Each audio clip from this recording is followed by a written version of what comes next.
ఈరోజు మనం రివ్యూ చేయబోతున్న సినిమా మిస్టర్ మిడిల్ క్లాస్. ఈ మూవీ జూలై 17న థియేటర్లో రిలీజ్ అయింది. శ్రీకాంత్, లయ చాలా సంవత్సరాల తర్వాత కలిసి నటించిన ఈ సినిమాలో రాజేంద్ర ప్రసాద్ ప్రత్యేక పాత్రలో కనిపించారు.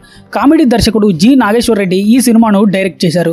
మరి ఈ సినిమా నిజంగా ఫ్యామిలీ ఆడియన్స్ను మెప్పించిందా లేక పాత తరహా సినిమా లాగానే మిగిలిపోయిందా తెలుసుకుందాం. ముందుగా ఈ మూవీ గురించి నా ఒపీనియన్ చెప్పాలంటే ఒక సింపుల్ ఫ్యామిలీ ఎంటర్టైనర్. కథలో పెద్దగా కొత్తదనం లేకపోయినా శ్రీకాంత్ చాలా సహజంగా నటించారు. లయ కూడా తమ పాత్రలో న్యాయం చేసిందనే చెప్పాలి. రాజేంద్ర ప్రసాద్ ఎంట్రీ తర్వాత సినిమా మరింత ఇంట్రెస్టింగ్గా ఉంటుంది. కామెడీ కొన్ని చోట్ల బాగా వర్కౌట్ అయింది, మరికొన్ని సన్నివేశాల్లో కొంచెం స్లోగా అనిపించింది. ఎమోషనల్ సీన్స్ మాత్రం ఫ్యామిలీ ఆడియన్స్కు కనెక్ట్ అవుతాయి. మీరు ఒక కమర్షియల్ సినిమా కాకుండా కుటుంబంతో కలిసి ప్రశాంతంగా చూసే సినిమా కోసం చూస్తుంటే మిస్టర్ మిడిల్ క్లాస్ ఒకసారి చూడొచ్చు.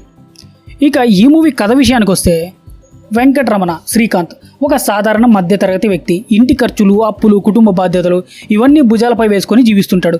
అయితే అతని ఒక నమ్మకం మాత్రం ఎప్పటికీ తగ్గదు. అది శ్రీ వెంకటేశ్వర స్వామిపై భక్తి. ఒకరోజు అతని జీవితంలో ఊహించని సంఘటన జరుగుతుంది. ఆ తర్వాత అతని జీవితంలో వచ్చే మార్పులు, వాటి వల్ల ఎదురయ్యే కామెడీ, ఎమోషన్, కుటుంబ పరిస్థితులే ఈ సినిమా కథ.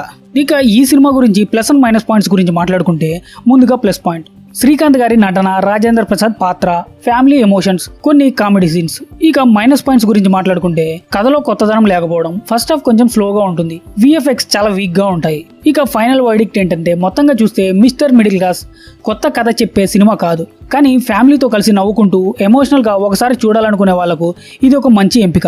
పాత తరహా సోషల్ ఫ్యాంటసీ సినిమాలు ఇష్టపడే వారికి ఈ సినిమా ఇంకా బాగా కనెక్ట్ అవుతుంది. ఇక ఈ మూవీకి నేనిచ్చే రేటింగ్ 2.25/5. ఇది కేవలం నా ఒపీనియన్ మాత్రమే. ఇక ఈ వీడియో నచ్చినట్లయితే లైక్ చేసి మీ అభిప్రాయాన్ని కామెంట్ సెక్షన్లో కామెంట్ చేయండి. Thank you for watching. జై హింద్.